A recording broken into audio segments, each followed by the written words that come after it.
Hi, it's John Reed. I'm live from Collision 2016. I'm joined by Mike Janke from Silent Circle. How you doing? Good, John. Glad to be here. So we're going to rain on everyone's startup parade in this discussion because you're here to talk about security because that's really your background and that's what Silent Circle does. And so all these startups that want to conquer the world, it's like, hey, what about authorization and access? Yeah, it's definitely something that rains on the parade of all these young startups. I mean, it's not even something in their lexicon at this stage. Yeah, so we're going to talk about the iPhone versus the FBI, and then we're going to talk about enterprise security. But let's just start with Silent Circle and what your company's all about. Sure. Well, myself, Phil Zimmerman, the creator of PGP, Internet Hall of Famer, and John Callis, the creator of Apple's whole disk encryption, and also one of the co-founders of PGP. And I started Silent Circle back in 2012. Yeah. And basically what we do, we're a Swiss company. We create encrypted communications via software as apps. Right. And we're also the creators of BlackPhone, the world's very first secure mainstream Android device. Unbreakable by the FBI. Yeah, here's what I would say. I don't think there's any phone that's unbreakable, given enough time, resources, and money. Right. But 90% of our customer base is actually enterprise and governments, 10% being consumers. Yeah, and I want to get into what those enterprises want from you. But first, let's hit on this whole iPhone FBI debate around encryption. Now, I guess in a way we have a little bit of a standoff at the moment because the FBI did get into this particular phone and such. But there's bigger issues in play, right? I mean, is the government's sort of strategy of saying, look, we need backdoors into the devices, is that the right way to go about this, or it's the most ridiculous? Okay. No, and they don't truly believe that either. Okay. You can almost see when they're saying this that they're like a bead of sweat dripping on their eyebrow. Yeah. You would basically tank. Like that guy in Total Recall in the interview. Exactly, right. Is this real or is this not? Exactly. Did you see that sweat going down? Yeah. Whoever has to read those statements, is the last man on or woman on the totem pole, because what they're talking about would basically put us back to the 1920s as far as economy-wise. Yeah.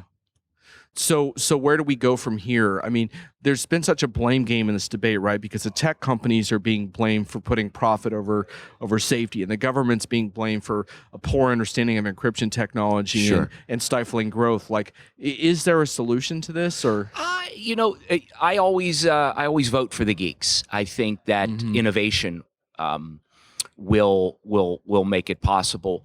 The reality is there's always been this friction, right? And it wasn't always just in technology. It could be in cars, right? It can be in camera systems that are required in hotels. Right. The reality is government/law enforcement, I'm not just talking the U.S., this is a debate happening all over the world. Yeah. As a Swiss firm, we deal with a lot of the EU. We're not an EU company, but they have a lot of these conversations going on as well. And the reality is, the closest I would say to it is the Germans. Look, German intel comes out and says, look, we've got a lot of ways to gather intel on the bad guys. Yeah. Breaching private security or privacy and the security of someone's sanctum isn't required for us. Yeah. So look, German intel has like 1/100th of the budget we do. Yeah. And they live in harmony with the fact that they have other tools that they can use to find bad guys without, looking at the nudie pictures that, they require a backdoor. So it works. We know it works. It's just that we love division, especially within politics. What you're seeing is you can put, a date on your calendar every year. The FBI. We're going dark. We're going dark. GCHQ is great at it as well. And you said this has been going on for like decades now. Decades. We're going from the dark. 90s. It's when Phil fought to get encryption out, for God's sakes. Now every FBI agent's ATM card has encryption because Phil got it out to the world. Yeah. So that's that bead of sweat. It's kind of ridiculous, Even I think it was even Comey came out and said he put stickers on his camera and microphone of his desktop and his iPad. Yeah. If it's good enough for him, I think it's good enough for the rest of the world to be secure. Right. So you don't necessarily think that this move in mobile devices like that Apple's sort of spearheaded towards complete end-to-end encryption is necessarily a really big game changer. It's not. Look, there's different types of end-to-end security. Yeah. So if you back up your iPhone, just like every iPhone user in the world does, they can subpoena Apple, and Apple turns it over, because even though the text between you and me on iMessage was end secure, there's a copy of it backed up on iTunes. This particular issue, and again, they're not trying to break encryption. Yeah, the iCloud, right, is where a lot of this stuff iCloud. is. And it's, it exists. The issue is it was the employer in California that changed the iCloud password. Right. It would have been a non-issue. They could have gone to Apple. Apple would have had to turn over everything. Yeah. So, look, the message gets twisted into whatever political or commercial agenda either side has. Yeah. But it's not a big issue. Yeah. And when you think about it, what's really important is real-time threat detection. And that means making sense of a lot of streaming data. It doesn't necessarily mean access to everyone's data, because you're not going to be able to make any good decisions that would actually help you to identify risk, right? Look, you think about the fact that where most of these threats are caught from, it's both real time and social media. It's real time, immigration. Right. It's real time telephone, GPS locations. It's also done hand in hand with law enforcement. Right. So they're using analytics that cover all these bases to be able to tap into your phone real time. If you're on the top 100 terrorist watch list, they can absolutely do it. There'll be a black van out here that says Fred's Flower Shop on it, and they can put a 0-day or set up a fake cell tower. Doesn't matter. The only thing that would stop that is if you're talking on encrypted communications. Right? But if I'm a bad guy, look, I can walk down to the CVS and buy a throwaway phone, and no black van in the world's going to catch me. I learned about those from watching The Wire. There you go. You can pick up a bag of them and you're good. How come we don't see the FBI or GCHQ coming out of throwaway phones, right? Come on. It's ridiculous. So shifting gears to enterprise security, that's the focus of one of the talks that you gave yesterday. What are you saying about enterprise security, and what are your customers asking you about? Well, I really talk from the standpoint of two things. One, being Silent Circle, being in enterprises in 140 countries. And the other is my role as one of the founders of a cybersecurity incubator called Data Tribe, where we incubate cybersecurity startups. So from my experience, I speak in those two points of reference. One is when you sit down with the CIOs, the CTOs, the CISOs, and the chief compliance officer, i.e. the chief legal officer, who is a big buyer of cybersecurity today because of the liability. They say a couple things. They say, look, we have limited budgets. We have a limited amount of people. So we need to get the most bang for the buck. The key here is your product or service, although it may be great, cannot be additive. So if I've got 9 products that I'm running to quote unquote secure our network, yours may be good, but I'm already at my capacity. So your product has to come in and replace 2 or 3 to make it better. Where we come in as Silent Circle, we have the advantage that there was nothing in secure communications, right? I mean, every day Exxon does phone calls and conference calls in 41 countries, and all of those are in the clear. They're talking about IP. They are, a conference call where 25 people are on the line. You hear this beep, beep, beep. It could, who's that? The Chinese military? Is it our competitors? You don't know. So secure comms was an area that heretofore had not been addressed. So for us, it was very much a greenfield space. We weren't additive. There just wasn't anything like it. But over the years, being a vendor to these, Fortune 1000 companies, you sit down and you kind of become kind of a digital priest to them, where through the relationship, they talk about the pain points they have. Over the last 3, the chief legal officer and a chief compliance officer has stepped up to be one of the main buyers or influencers of what's bought, simply because of the liability. Right? And what are those 3 pain points? So, or the big ones you're seeing? The big pain points we see today are, yes, endpoints. And a phone or a tablet is an endpoint, right? Right. So or BYOD. Or the wearable or the whatever wearable, it might be. Yeah. Or a new Wi-Fi hub popping up. They're happening so quickly. Yeah. Those are a big issue. BYOD is still a big issue. Right. The second one we see is analytics. Right. Right? Look, if you're selling me FireEye has its analytics dashboard. If I'm using Palo Alto Networks, it has its dashboard. And then I have good security for the email. It has its. How many damn dashboards can the security people monitor? Right. There isn't a real conglomeration going on that pulls all these products into one good dashboard that you can use. So that's an issue, right? Yeah. And the only way it's solved today in an enterprise is to have 5 or 6 people, IT security people, who are monitoring different parts of the network. And then the third one that we're seeing is scale.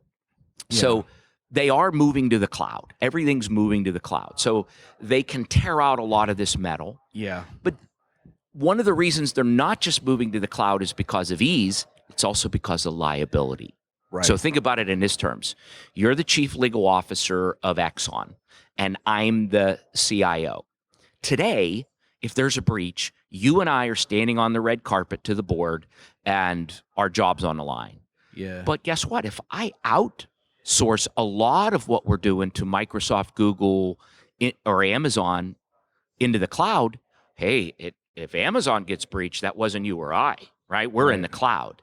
So there's some of this liability. That's an interesting twist on that, because we thought that there might be hesitancy around the cloud for other reasons, but now you see, you are shifting accountability in an interesting way. Yeah. And we see a lot of the hybrids, right? So all your golden nuggets of IP may be kept on, some internal on-site. Right. But a lot of the esoteric everyday functions in the cloud, where employees can slap it on their USB and take it out the door. Exactly. Very safe. Right. Yeah. There's always a threat, even to the cloud. Yeah. But a lot of these cybersecurity companies, they don't understand. In order to be successful in cybersecurity, you have to understand your area of environment. And when you can understand what motivates and the people who actually buy it, such as liability, you begin to have a better understanding, right? And look, if you're a cloud security startup, please, come on. It's like, how many more dating apps do we need? That battle has been won. Look, there's Google, there's Microsoft, there's AWS, there's Apple, there's IBM, there's EMC. Trying to compete on that scale. The good ones have already been bought up and implemented as security solutions there. Yeah. When you said dating apps, I was thinking Tinder for a sec. But I think you meant something different. It could be Tinder, but you know what I mean? I mean, there are startups even out here in this hall that are into the dating game. So, I often try to talk with entrepreneurs and say, look, don't be me too. So, and in cyber as well. Look, you and I may have a great idea. We're really smart guys for a product. But if our product is only 10% better than the other 18 that are out on the market, very well funded and sold, we're not going anywhere. Mm-hmm. The amount of advantage we need to bring in our software has to be 2-3x. Yeah. Yeah. So you laid out the pain points, I think, really well. How do companies start to move beyond those into... obviously, security is never done, right? Yeah. And you can never relax and say we're good. But how do you start moving into a sensible way of approaching this that covers risk to a point, but then allows you to take the risk you need to take? Yeah, that's a great question. Well, a lot of the pain points that we see is also due to money, right? Yeah. I mean, it doesn't matter if you're Disney or Exxon, you don't have an unlimited budget. So you can't every year be ripping out stuff and upgrading to the newest, greatest stuff that comes out. So that means legacy is a huge pain point in Right. every company. Now, if you're And a you see that medium with business, consumers see that with their Flash player, Absolutely. right? Like even if it's 3 days old, suddenly you're vulnerable. Exactly. And in a legacy standpoint, in an enterprise situation, it's really dangerous to have old software that has huge holes in it. Not just old software, old hardware. Yeah, old hardware too. Think right? think about routers Right. or Wi-Fi endpoints. Yeah. Those things, I mean, nowadays, if you're not upgrading them every week, there's vulnerabilities. Yeah. And it's, Cisco and them aren't exactly pushing out, fixes every day for this stuff. Yeah. So you're a victim of legacy no matter who you are. And there is no such thing as 100% security. The arms race is never won. Yeah. So what the enterprises look at is they say, what can I do to mitigate the big threats, right? And that's really the conversation I have. It's one of realism. Yeah. And that's really where cybersecurity is headed. Yeah. You know you're going to be breached. Everybody's going to be breached. How do you maybe sandbox those breaches so you mitigate the size of the damage? Now we're back to the Titanic, right? Correct. If only the first hold had held, Right. Then the ship's You're still absolutely running. right. In my career in the SEAL teams, we called that concentric rings of security. Right. Right. Obviously your bleeding edge is going to get breached. Yeah. But what do you have in place to ensure you can stop it from taking the family jewels, of the company's IP? That's a sobering but sensible way of thinking about it, right? Like, yeah, you are going to get breached, but how do you contain it? It's Exactly. a smart way to go. The other interesting piece that I've been looking at from a UX design standpoint is how do you balance security with user experience, because companies can go overboard in a way that alienates users as well. And part of the problem is that passwords are just becoming so difficult to manage. Oh God, yeah. But then you also run into things like in my Quicken software, for example, Intuit has started doing this verification thing every time I load the software, and they're like, "Let's verify for your safety," and I'm like, "Well, this is only on one computer and it's in my house. Right. Like, there should be a way for me to override that." Yeah, I mean that's a great point. I mean it's a really really good point. Look, two-factor authentication is great. But now everywhere I go, I've got 15 texts I need to plug in this two-factor authentication. I believe technology is in the next 24 to 36 months will catch that though. Yeah. Where they're at now with biometrics, eye recognition, and stuff like that, that's going to overtake unique characteristics, but it's still an issue. It's a big issue. I was mentoring a startup yesterday that's got a very, very interesting novel approach, right? And they're working with IBM and a few others. But you're right, usability. Look, the first, beta we came out with Silent Circle with our first apps in 2012 was horror bad. It was by cryptographers for cryptographers, right? Yeah. Just absolutely horrible UI, UX. And then over time, you develop that. The other issue is, people working within the security department of a company don't have time to work with complicated UXs. Yeah. The user experience, look, as a security guy, you need to be able to get a notification on your Apple Watch that there's an alert, right? You don't have time to log in, you don't. Facial recognition. It has to be real-time stuff. So that's another advantage that some cyber startups can have, and it's also a pain point for not only consumers but enterprise.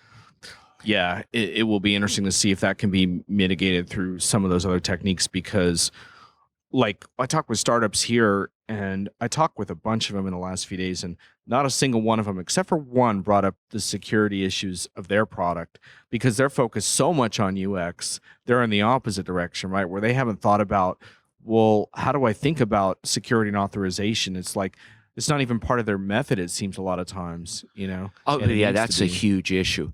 And it's also an economic issue. So if you think about that, I believe it's 96% of the apps on the app stores are free. Yeah. And in return for that being free, it's getting all your data.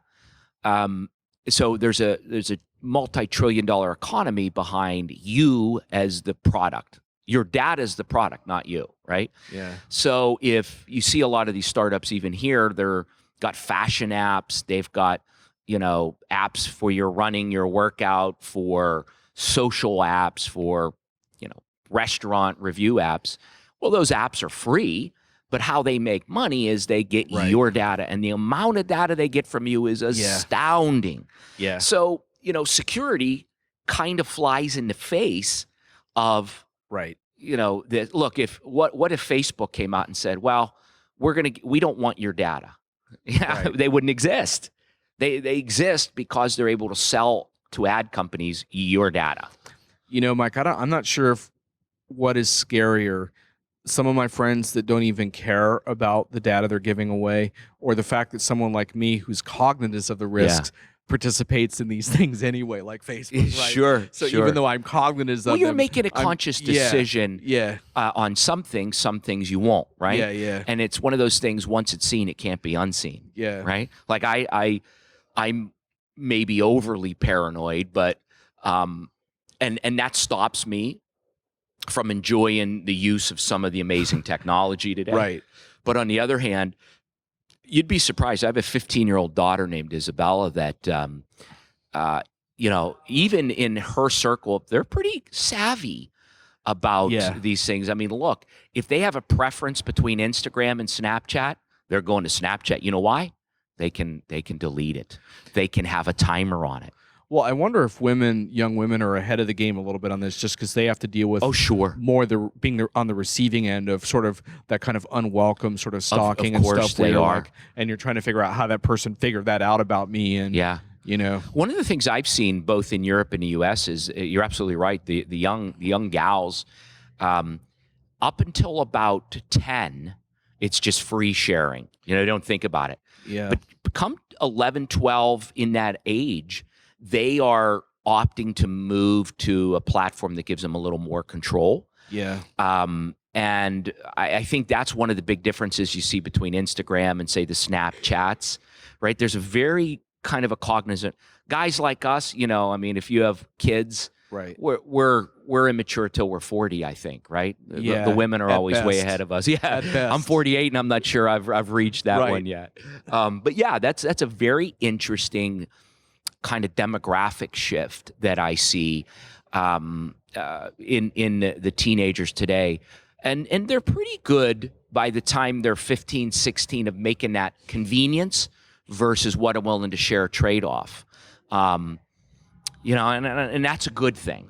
Yeah. That's a good thing. The other thing is, we haven't even gotten into IoT, which is, unfettered access to your whole life that isn't being addressed. How many gallons of milk you drink a week. Well, wasn't there at least one thing that came out about, I think it might have been Samsung, but I don't want to trash them if I'm wrong.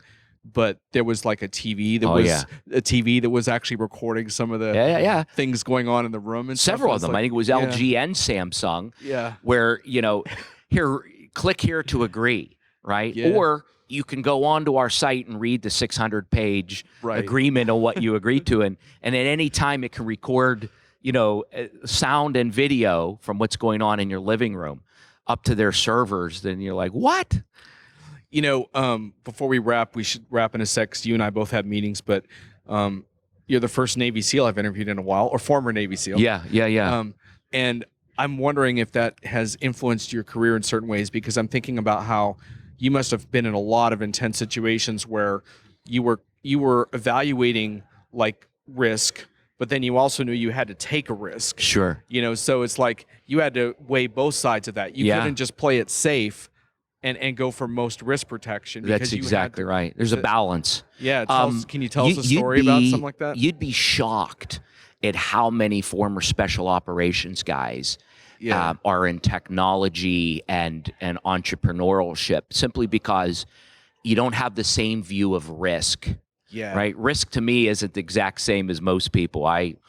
Nobody's shooting at me. I'm eating good meals. I get a good hotel to sleep in. So this is fun.